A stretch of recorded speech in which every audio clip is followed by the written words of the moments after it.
Today we are joined by two excellent presenters who will help us understand how the global demand for critical minerals is playing out in the Democratic Republic of the Congo. So first, we will hear from Frédéric Mousseau. He's the policy director at the Oakland Institute and co-author of the recent report Shafted, the Scramble for Critical Minerals in the DRC.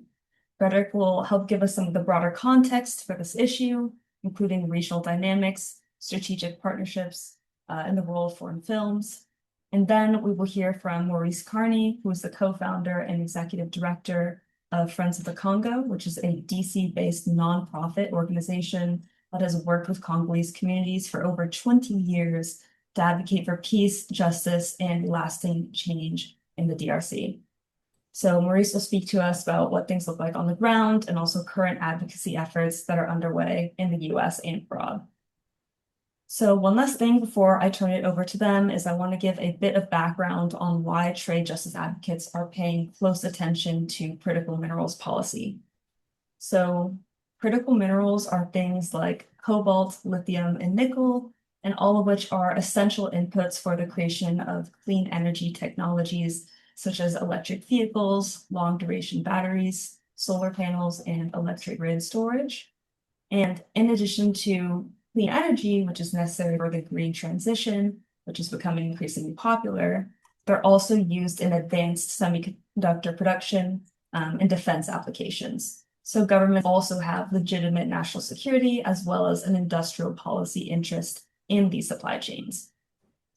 So as trade justice advocates, we have a special interest in monitoring how governments are securing these mineral partnerships because it will matter enormously for our future.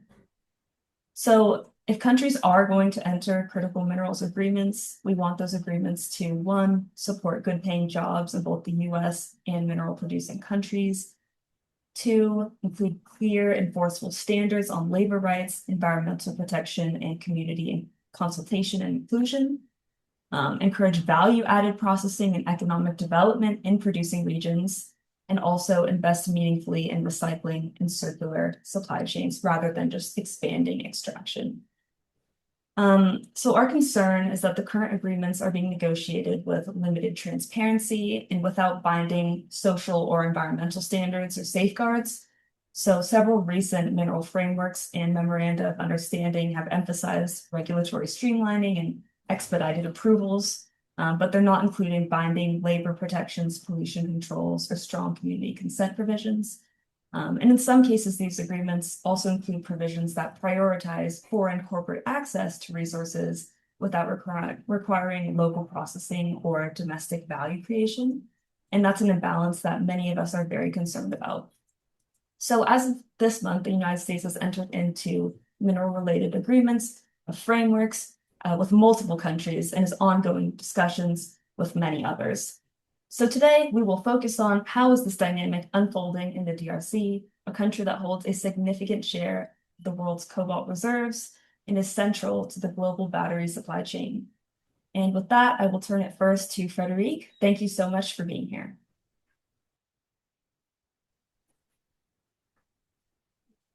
Thank you, Mira and Arthur, and thanks to the California Trade Justice Coalition for inviting us to this important discussion. Trump administration has been involved in peace deal negotiation with DRC and Rwanda all over the past year, culminating in a peace deal signed in Washington DC on December 4th. And we've been at the Oakland Institute following these negotiations and the different deals because it was not just one deal in December, but there have been several pre-agreements and different documents signed in the course of this negotiation. So we produced two reports, several articles over the past year, and they're all available on the DRC country page on our website that analyzes the peace deal and discusses actors and all the dynamics around it. So as my presentation would be just a brief summary of these findings, I invite all our listeners to get these fact figures and more in-depth analysis on our website, which is oaklandinstitute.org. So to start first, for those not familiar with DRC, it's a vast country in Central Africa, second by the size on the continent.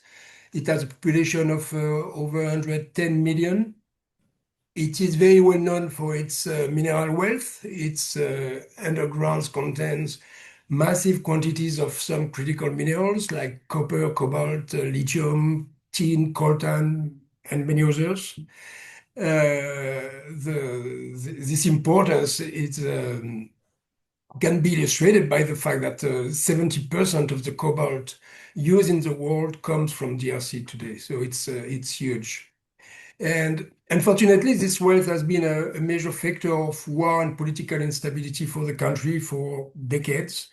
Uh, it's the conflict, especially over the past 30 years, have caused millions of deaths, massive displacement, and immense suffering among the Congolese population. The wealth has been a cause of foreign aggression, interferences, and it is also fueling the war by providing resources to the armed groups involved. So it's both a goal for the war and military operations, but also a way to get financing for the weapons and everything. So the last episode of this war was launched in DRC by DRC's eastern neighbor, Rwanda, and its proxy M23 in 2022.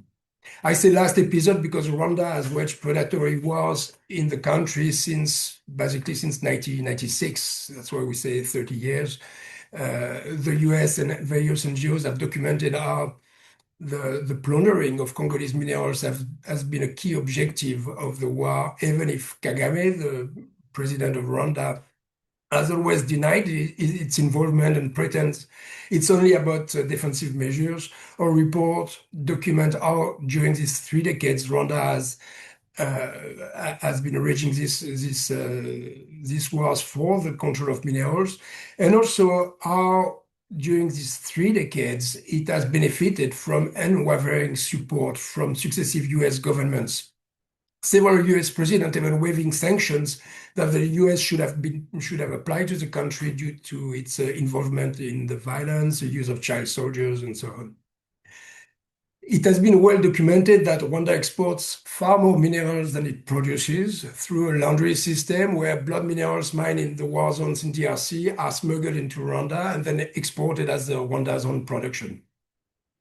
This has been happening for decades, but it has really intensified in the past 2-3 years since the last offensive, when Rwanda and its proxy took control of large parts of Kivu, and we've seen then mineral export skyrocketing for Rwanda. It is estimated that the country increased its exports of coltan by over 200% in just the first months of 2025. So now to the peace deal. What happened last year with this deal that Trump said should give him a Nobel Prize? Basically, the US has realized that it is highly dependent on China for its supply of critical minerals, which US corporations and the military industrial complex consider very problematic, of course.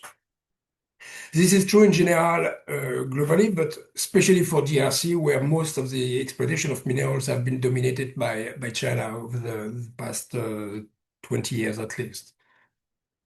So Trump initiated peace negotiations around a year ago with this peace for minerals approach. In his own word, we are brokering peace, and in exchange, we are getting the mineral rights from DRC. As we know, is always very bold, and he was in this case as always. So it's not just a peace deal, it's tied to it. There are several important agreements, including a regional integration framework between DRC and Rwanda and a strategic partnership between US and DRC. Among others, all the documents are available on the State Department website if you want to consult them. The US plan that transpires from all these different documents is twofold. One is to get access to copper, cobalt, which have massive reserves in the southwest of the country. So it's far from the conflict zone, actually. And to export those through the Lobito corridor, which is a railway route to the Atlantic Ocean. And the US will actually help finance the upgrade of this railway and is asking DRC to have a certain amount of minerals to be exported through this route. And two, in this plan, in this vision for the US, is to get access to the minerals which are elsewhere in eastern DRC, the war zones, especially coltan, tin, and others, through a scheme that relies on Rwanda for processing, refinery, and then re-export. And it is pretty clear when you read all the different documents and the language of these documents that Rwanda is given this role in the plan. I would highlight four important features in these deals. One, and this is in the strategic partnership, US and DRC will manage jointly the country's mineral resources. Two, US firms will get preferential treatment and offered preferential access to mining assets that the Congolese government is supposed to offer to these firms. Three, quotas are set to export minimum quantities of these critical minerals by DRC. And four, regional integration gives Rwanda a key role in the exploitation, the processing, refinery, and export of minerals from Eastern DRC. So there are many concerns about where this leaves us. I will cite four and note up that Maurice will detail more from a Congolese perspective. The first one is that there is nothing in the deal about justice or accountability for the perpetrators of violence. It actually gives Rwanda a key role, rewarding the country for decades of violence and plundering. Two, there's nothing concrete in the deal about actual returns for the Congolese economy, the people, apart from the promise of peace in the East. There's no environmental safeguard or social safeguard tied to it. Three, this promise seems very uncertain goal, given Rwanda occupies large parts of eastern DRC, even launched a fresh offensive in the days following the peace deal in December. The ink was not dry, and the M23 and Rwanda were already in a new offensive, capturing the city of Uvira in the Kivu. So Rwanda has been, even before the accord was finalized, has been violating the commitments it made in the accord, and it continues to ignore numerous UN resolutions around the conflict, which will require to stop support to the M23 and withdraw troops from the eastern part of Congo. And for the US firms that are rushing in, we see number of them which have been identified in one of the reports, which is called Profit of Peace, that we published in July, and I encourage you to read it to see who are the different actors who are there, which is quite something, because you find Trump associates, campaign contributors of Trump, former CIA special force individuals, and a number of billionaires and US billionaires and oligarchs who are invested in several of these companies. So check out our report on that. But these firms, as we show, don't have better records than Chinese ones. It's not that the US is going to do better. They all have very bad records in terms of environmental damages, human abuses in the past. And there's nothing in the peace deals and the negotiations that will suggest they will do differently in DRC. Actually, in the past few weeks, US officials have really openly joked about environmental and safeguards, environmental regulations and safeguards, saying that this is, as we know about Trump administration, this is not something to prioritize when we need to boost our industry and ensure security. So these are four important concerns. There are more. I'm sure Maurice will give us plenty more details. I will stop here and look forward to your discussions and to any question that comes up. Thank you.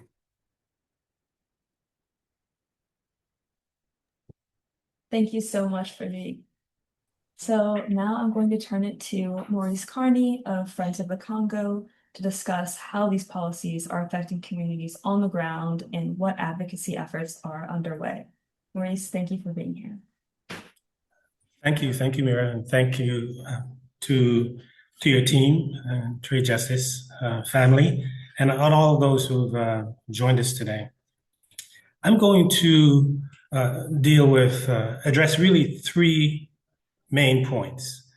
One is clarity around the deals or the agreements. There hasn't been, people are not entirely clear what it all is. So one, that's what I'll deal with. Two, I will share a local response to what has happened since December 4th, and really since the Trump administration got engaged in February of 2025.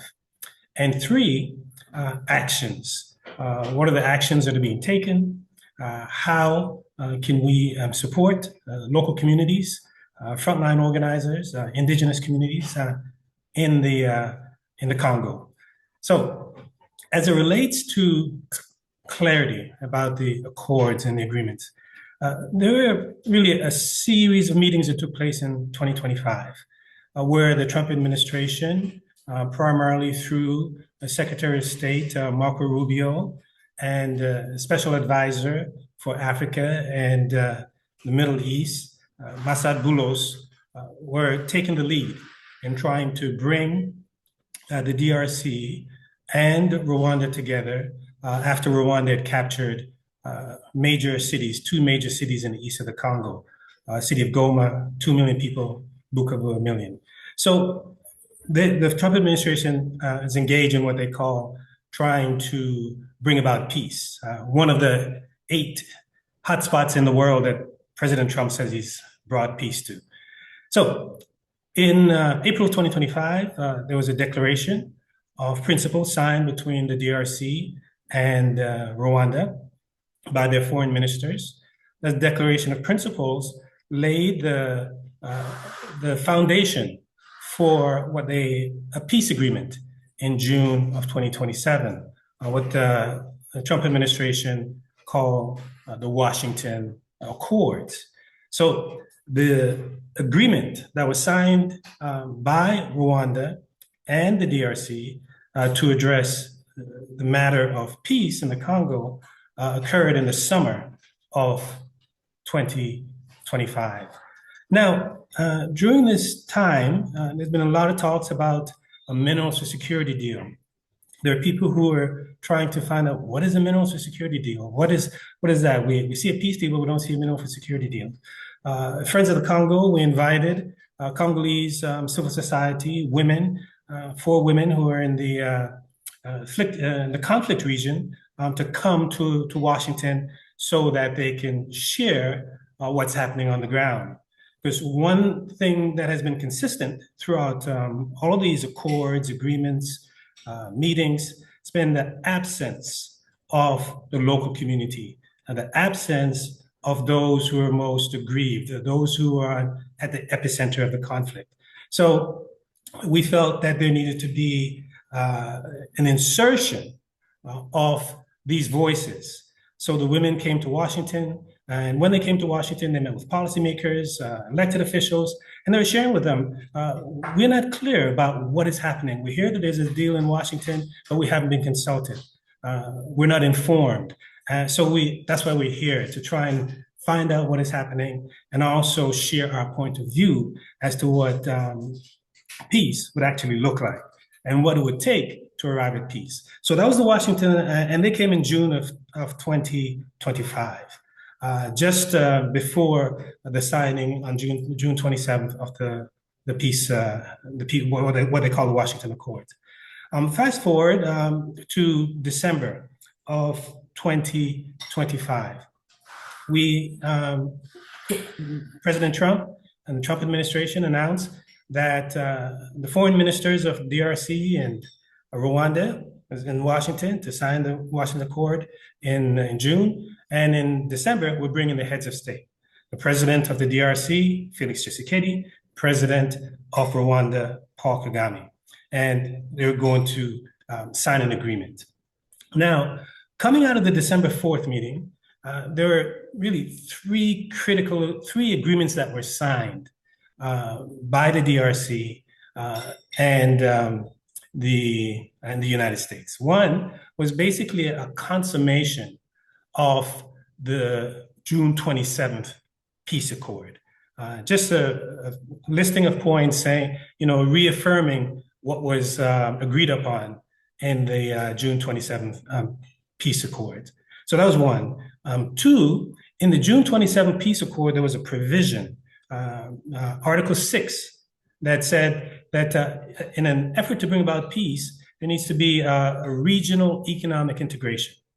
So there's a regional economic integration framework that was a part of the June 27th accord. And that was signed, which basically says that, Rwanda and countries in the region east of Congo would share in the resources. Resources from the Congo could be shipped to Rwanda for processing and refinement. And there's this approach of economic interdependence as a means of arriving at peace. Now, in all of these, as Frederick mentioned, there's been an absence of accountability, absence of justice, hasn't shown up in any of these agreements. So that was the second agreement that was signed on December 4th. Now, the third agreement, which we believe is the most consequential agreement, is a strategic partnership, a bilateral agreement between the DRC and the United States. And Frederick laid out the points that are in that agreement. And that agreement is not only the most consequential, but the most egregious as it relates to the absence of engagement on the part of the Congolese civil society, just Congolese society writ large. The agreement that has certain key elements that are vital to the sovereignty of the Congo calls for Congo to turn over a list of minerals to what they call a list of minerals to a sort of a vault of sorts, right? For strategic minerals that would be overseen by a joint steering committee made up of U.S. and DRC members. Two, for changes in Congo's legislation, mining laws, and possibly constitution within a 12-month period. And then, of course, there's also, if Congo wanted to make any changes in its mining policies, trade policy, it would have to report that to the U.S. ambassador in Kinshasa and also to the joint steering committee. So these have implications for Congo's laws. However, according to Congo's constitution, whenever there is the president engages in an international agreement that has an impact that calls for adjustment in Congo's laws, then it has to be approved by the parliament. Now, none of this has been approved by the parliament. None of the agreements have been reviewed by the parliament, debated by the parliament. Not only has the civil society and local community been excluded, but the elected representatives haven't debated these. So this has been a tremendous cause of concern on the part of the local communities. And one of the responses from local lawyers in the Congo and civil society representatives is to submit a complaint to the Constitutional Court in laying out how the lawyers, the civil society, feel that this agreement, the strategic partnership agreement that the president has signed, President Tshisekedi, violates the Constitution. And they did that submitted a case on January the 21st. And it's in the courts. The court was supposed to respond within 8 days. They didn't, but they did send a message to the lawyers, and they said there were two obstacles or two reasons for the delay. One, the president of the Constitutional Court was out of the country. And two, they said the court had served or had reached out to the U.S. Embassy on 3 occasions, but the U.S. Embassy had not responded. So that's part of the reason for the delay. And as we speak today, the case is still in the court, and the attorneys are waiting for the next step, for a response from the court. So that's one way in which the local community has been responding. I had shared with you, even before the December 4th agreement, another way the local community has been responding is to actually come to Washington and engage decision makers here, because the decisions that are being made in Washington are affecting them in the Congo. And they had no recourse with their local government, and they felt they needed to inject themselves or insert themselves in the discussions here. So that's a second way. Now, as a result of the December 4th agreement, and just a note, it is moving at warp speed. The International Finance Development Corporation of the United States, the U.S.'s investment arm, has put out letters of intent for up to about $1.8 billion or so. And they did that immediately after December 4th in an effort to put money behind the agreement, which is substantially different from memorandum of understanding that was established or signed between the DRC, Zambia, and the United States in 2022 under President Biden, when they had the African Leaders Summit in Washington. It was announced that there was going to be an agreement with the three countries. So the difference this time is that the United States is in the lead. Not even U.S. companies, the private sector, but the U.S. government is taking the lead and bringing the U.S. private sector with it. So as a result of the December 4th agreement, we see that the Mining Ministry of the Congo issued a decree on middle of December 16th or so, saying that they're going to shut down the processing of processing units in the mining areas in the Grand Katanga in the south. That's where the copper and cobalt is mined. Now, if you are aware about the mining area in the south, you'll know that there are tens of thousands of small-scale or artisanal miners. In fact, throughout the country, according to the World Bank, they give you a wide range. They said there were anywhere from 500,000 to 2 million artisanal miners, which is as dangerous and difficult as the artisanal mining sector is. It's a key source of income and survival for the local communities. World Bank says that although they were between 500,000 and 2 million, they have an impact, a socioeconomic impact on up to 10 times their population. Even in the capital of the mining area, Kolwezi, the city of Kolwezi, where billions of dollars are going out in copper and cobalt and other minerals, it is the artisanal mining sector, according to the local researchers, that account for the economic viability of the city. They say artisanal mining counts for about 70% of the economic activity in Kolwezi. So shutting down the processing center, that triggered the concern for the local communities, for the collective of miners. The collective of miners are made up of tens of thousands of diggers. And they immediately challenged the mining ministry, challenged the governor, and threatened to protest. And that's a key example of how this top-down strategy, where because of the agreement that was signed in Washington, a provision in it says that the supply chain must be clean in terms of no fraud or any kind of negative elements within the supply chain. And the Congolese government responded with a decree without consulting the local community, the artisanal miners and the diggers.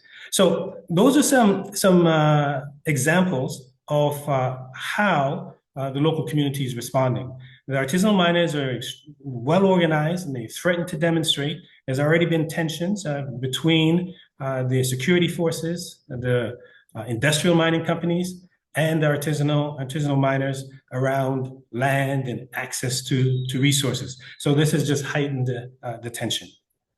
So those are response. So what have they been doing? I've shared with you in part in terms of actions, the attorneys and the civil society has been have their case in the court, and they've called on us to engage in at least three ways.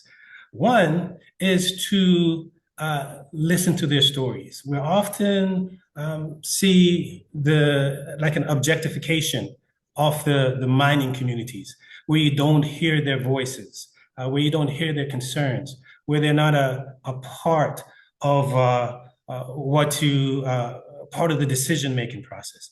So they encourage us to engage in hearing what they say. And Friends of the Congo, in collaboration with their local partners called the Basanja Coalition, we've produced a series of films and videos with the artisanal miners in their own voices, sharing with the rest of the world what it is that they would like to see happen in the mining communities where it's their land that they live on, it's their ancestral lineage.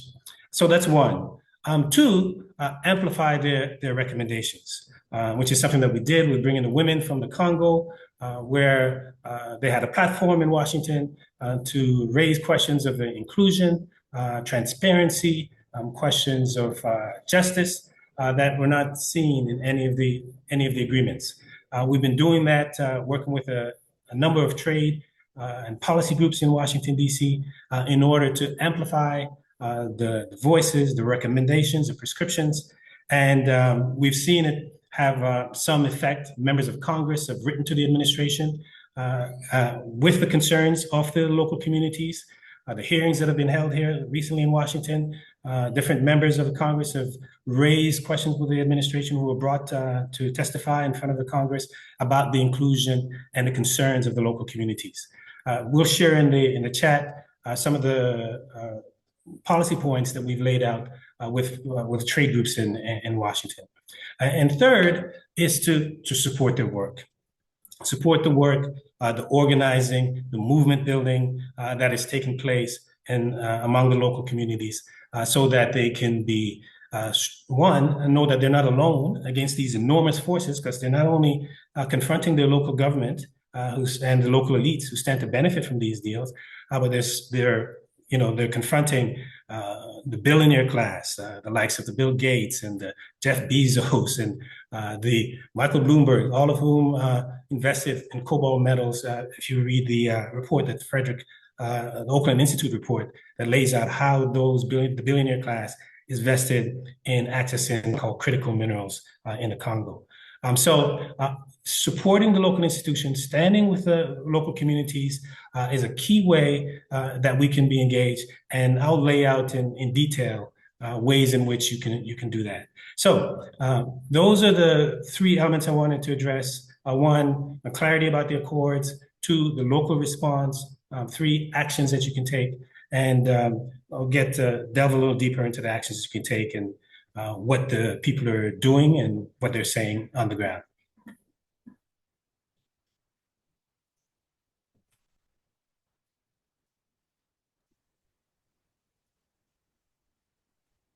All right, thank you so much, Maurice, for that.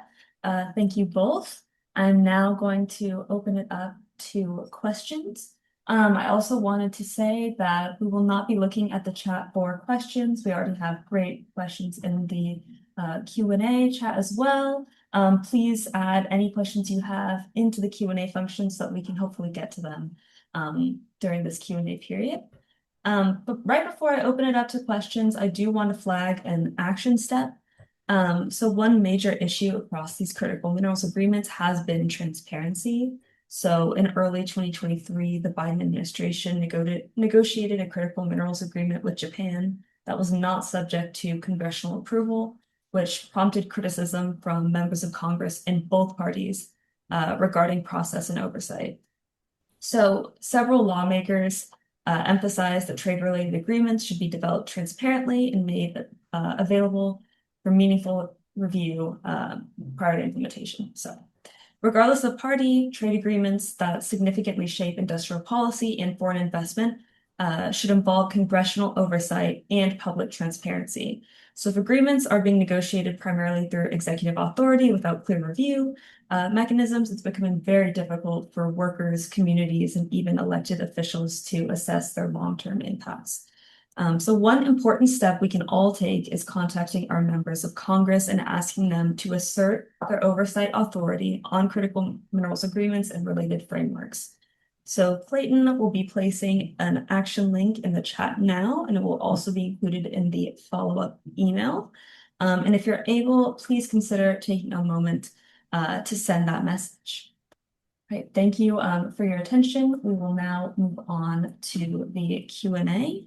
I see a lot of great questions. I'm hoping to get to as many of them as possible for our last 20 minutes here. And just a reminder, please use Q&A rather than chat so we can see your question nice and clearly. Okay. So let's start out here. Let's see what we have. One person asks, what happening in the DRC have to do with Greenland? So maybe I can start on this one, and then I will invite our guests to add. So Greenland has become part of the broader critical minerals conversation because it holds significant untapped reserves of rare earth minerals and other strategic minerals. So recent public statements from President Trump have framed Greenland in primarily national security terms. It's strategically located in the Arctic, and the US already maintains a military presence there at a space base, the Pacific Space Base, if you're familiar. But beyond that geography, what makes Greenland relevant here is also how the mineral-rich territories are increasingly being viewed through a resource security lens, rather than through the lens of local governance and democratic consent. So Greenland has some of the strictest environmental mining regulations in the world, and those are not by accident. Those regulations are reflecting the choices that Greenlanders have made about the pace and conditions of development in their own country. So in moments of geopolitical competition, however, there can be pressure to relax regulatory standards in the name of speed, supply chain security and integration, and strategic advantage. And that's also parallel to the DRC. So we're seeing very similar situations here. And in both cases, it's a mineral-rich region situated within this global race for supply chain dominance. And when mineral demand is being framed as urgent or existential, it's going to create this leverage that's shifting from negotiating power towards larger states and multinational firms. So with that in mind, I also want to open it up to Maurice or Frederic, if you have anything to say on that question. And if not, that's Sure. fine. We can move on to the next one. I'd like to say something around Greenland. It's not the first time that Greenland has been connected to the Congo. There's an interesting article published by Vanity Fair in 2022 entitled "Green Gold" by William Marks. I shared in the chat for you to take a look at. And the article in essence, lays out the option of Greenland as an alternative to the Congo in accessing cobalt. And because of the reputational risks that were involved in pursuing cobalt in the Congo, at the time there was a lawsuit against tech companies for sourcing minerals from the Congo that was tainted with child labor. So the company Cobalt Metals in particular was exploring other ways, other options. And Greenland was one of those options that Cobalt Metals was pursuing. They lined up investors from Silicon Valley in order to do preliminary research in Greenland. So it fits into the mold of the pursuit, this hot pursuit for critical minerals, and also its connection to the Congo being seen as an option at the time to avoid reputational risks. Since that time, the reputational risk element has been thrown out the window. Cobalt Metals itself, they in 2025 raised $1 billion in order to invest in lithium in the Congo, and they signed an agreement with the Congolese government, and they've been in sort of a role with the Belgian government at this point, because a part of the agreement that they signed with the Congolese government, and as a part of the strategic partnership agreement, the Trump administration, through cobalt metals, presumably, is trying to get access to colonial maps from Belgium in Tervuren. And the Belgians are in the process of digitizing the maps that document where the minerals deposits are in the Congo. And Cobalt and the Congolese government would like to get access to the map so that they can make it a part of what the agreement calls the strategic asset reserves, which lays out investment possibilities for private companies in the United States to invest in the Congo.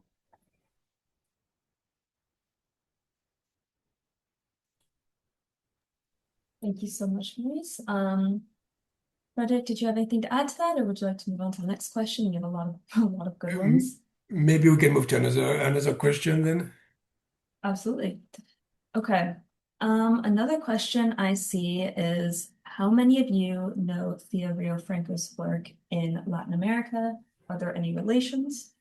What's unique about each region's legal and cultural context that should be translated worldwide?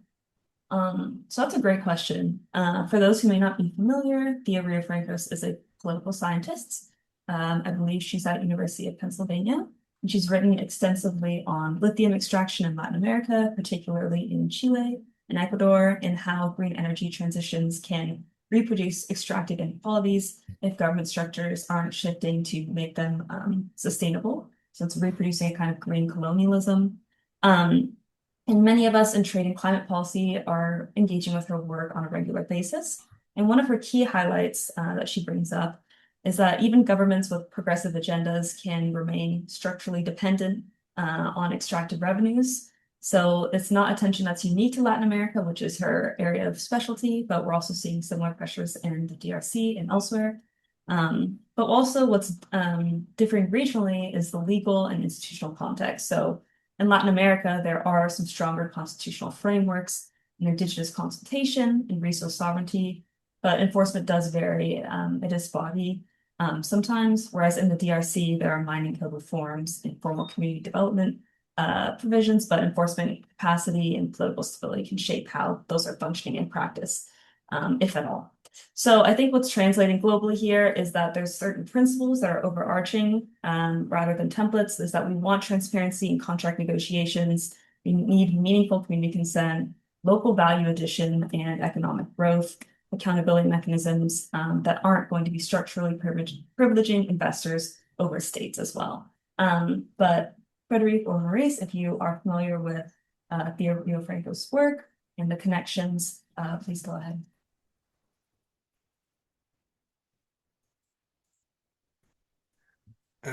Maurice, I'll let you go if you want to start on that. What was the question, Mira? The relationships? Absolutely. So are you familiar with Theo Rio Franco's work in Latin America? And are there any relations to her work and then what you're working on? And then also, what is unique about each region's legal and cultural context, and what should be translated internationally? Yeah, I don't know if it was with you, Mira, and Trade Justice. We had organized a forum looking at Bolivia and the Congo in a comparative way. And one of the things that struck me on one of the speakers was a former minister in the Bolivian government. And, we've often saw that Bolivia was a model for resource sovereignty in the sense that you had a state policy where the political leadership, advocated for the beneficiation at the local level. And what the speaker's name just escapes me right now, but what he said, that even in a progressive administration like that of Evo Morales, you have a situation where the local communities, in terms of benefiting and being a part of, and the indigenous communities being a part of not only the decision-making process, but having equity and a concerted stake in the extractive process. It's even under that progressive administration, it was particularly challenging. When we look at the Congo, we're not even at that stage yet. Congo has, if you look at the mining laws and as it relates to local communities and in terms of environment, human rights, labor, so-called prior and informed consent, they're there, and the local diggers will tell you those laws are there, but there isn't any implementation. Not only that, there's not the will to implement the policies that would accrue to the benefit of the local community. The capacity is not there. So the legal framework or the policy framework is in place, but when it comes to implementation, we don't see that happening at all, whether it's in terms of the political will or the capacity. And these deals that are coming in, at least the one in December 4th that was signed, really kind of exposes that, in a lot of respect, because it pays lip service. The elements of the agreement pays lip service to local concerns, but it's driven, primarily by the strategic interests of the United States, the interests of the local elites who going to benefit from rent collection, so to speak, and doesn't really take into consideration the local concerns. So if I may add something, a haunting question for many, and I know it was there today again in the chat, is why the president of DRC agreed to such a deal. And it is one I don't have the answer to, but there's been, and really you should read a report and look at all this history and context. This is an agreement signed in the middle of a war where the Rwanda and M23 had captured very strategic, important parts of DRC, especially all these mineral-rich areas of the east. And one question we've asked is whether President Tshisekedi had a gun pointed to his head when he signed this, or whether there are other things happening in this closed doors meetings that we are not aware of.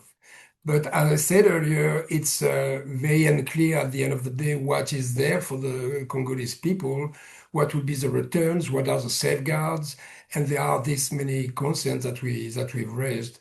And again, the big hope for many Congolese has been that this, whatever it costs, this will bring peace.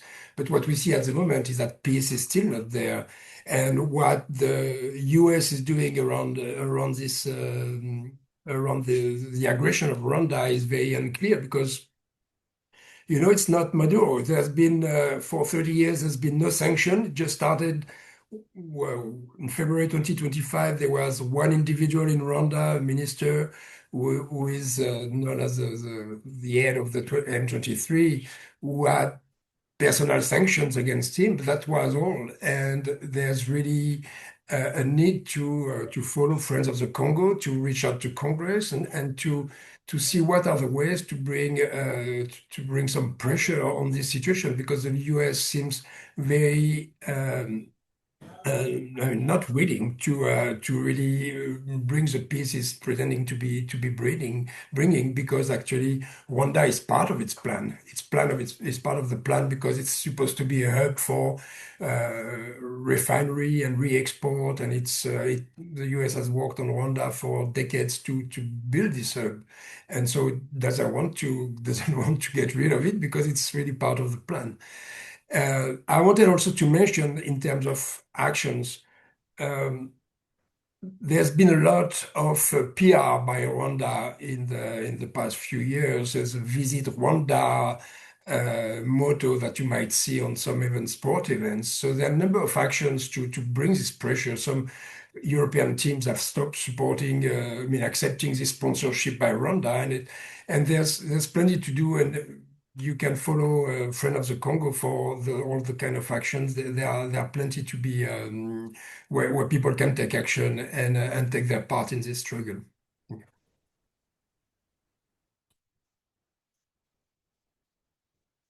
Thank you both very much for that. One other question I wanted to ask is what exactly are artisanal miners? Some people were wondering about what that word means. They've heard it come up a couple times.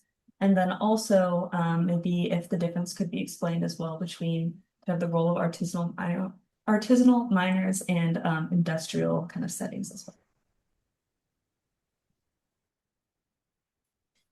Sure, it's artisanal or small scale miners are distinguished from industrial or mechanized mining.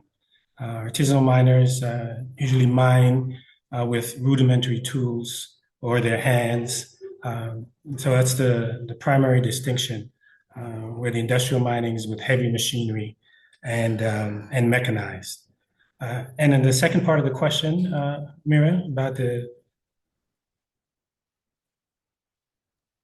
Maybe if you could just explain a little bit more about kind of the difference on the ground, the experience of an artisanal miner versus maybe someone who's working for a bigger industrial plant kind of process. Sure.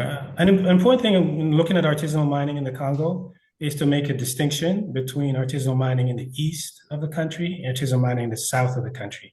And there are different dynamics at play.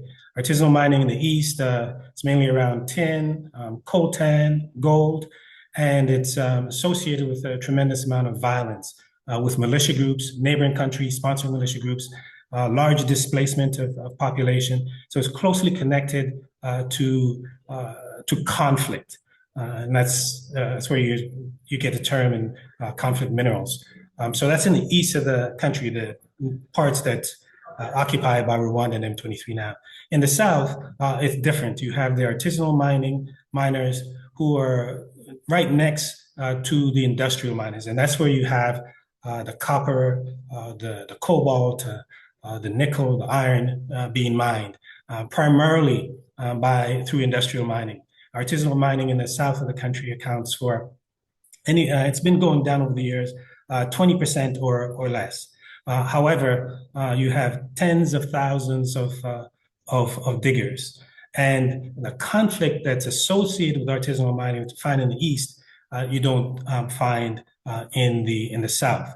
In the south, you find certainly displacement when mining companies come in and displace the local population in order to get access to the land.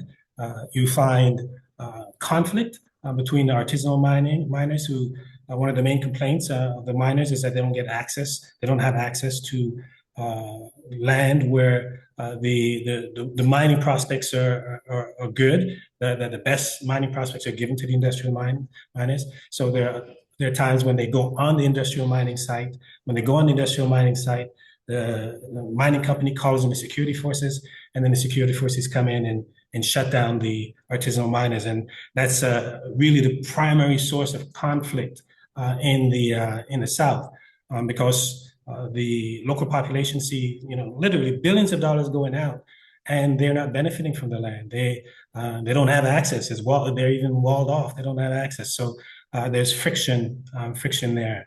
So that's an important distinction between the two. I have to say something with this friction. Just going a little further in this friction. This is Professor Clements Sefa Nyarko. He's from King's University in London, and he talks about this idea of social license. That when all these deals, these engagements, the element of social license is not taken into consideration. And social license deal with the local communities and their concerns. And as long as the social license is not a part of the equation, these agreements and deals that are established, and they're often presented as bringing peace and prosperity, at least in the recent iteration of the deals, is fundamentally flawed. And what is predictable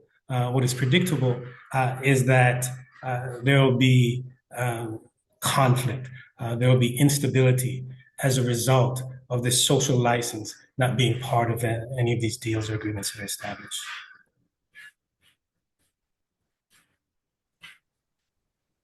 Okay. Thank you very much. I think we might just go on to one last question, and that's on the enforceability of critical minerals agreements. And it's simply, are critical minerals agreements enforceable? Which I believe is kind of getting at what's the practicality of these agreements. I'll start by saying that some agreements are kind of non-binding memoranda of understanding that are just outlining cooperation or a will to cooperate, whereas other ones are more structured trade tools, and they have specific executive authorities or existing bilateral investment treaties. And in some cases, the executive authority can be used to adjust tariffs or deploy other trade measures in response to how these agreements are being implemented. However, one person did mention this in the chat at one point, and I also did want to touch on it because it is related, is that there is something called Investor State Dispute Settlement, or ISDS. And under ISDS, corporations can bring claims against governments in arbitration tribunals if they believe that their treaty protections on an investment they have made has been violated. So that creates powerful enforcement mechanism to say, we don't want this particular regulation because we made an investment and now that it's being kind of tarnished or dealt with in a way that is affecting our profit. So that can favor investors over states. And I do want to touch on that as well, is that is something to be aware of, as it does have a very powerful role within critical minerals agreements and how they are enforced. Frederic or Luis? Yeah, I could add a word to that because it's a great question. We've been looking into it and actually could not find any similar example of this kind of joint management structure that is in the deal between the US and DRC for the mineral resources of the country. Actually, the only agreement we found close to that was back 20 plus years ago in Iraq for the management of the oil resources of Iraq after the US invasion.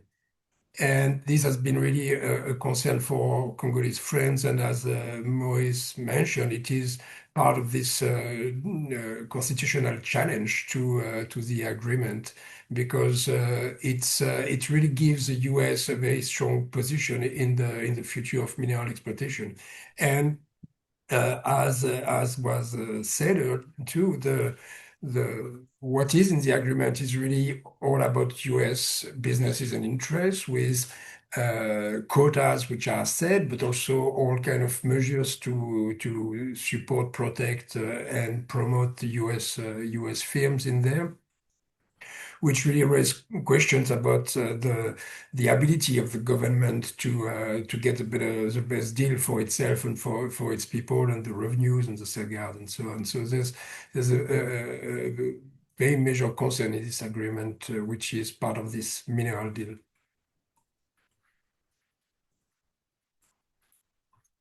Okay. Okay. Um, I think now. Oh yes. Do you have anything? Mhm.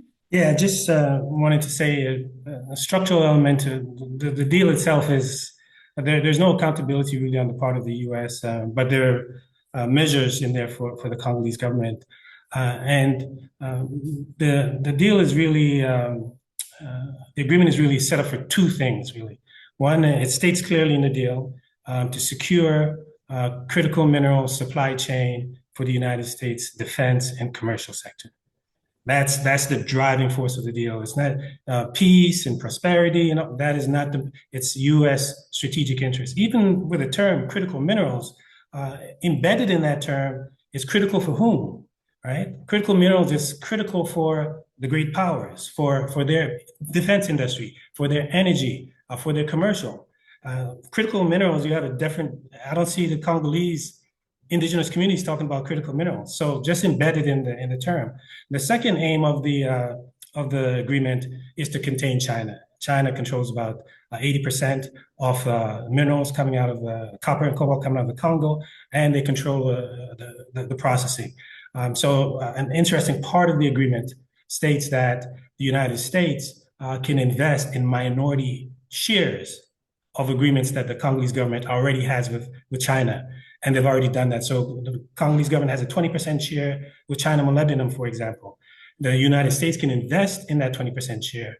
However, China cannot expand beyond where it is now. So those are the two elements that are key in the deal. It's mainly anchored towards the United States.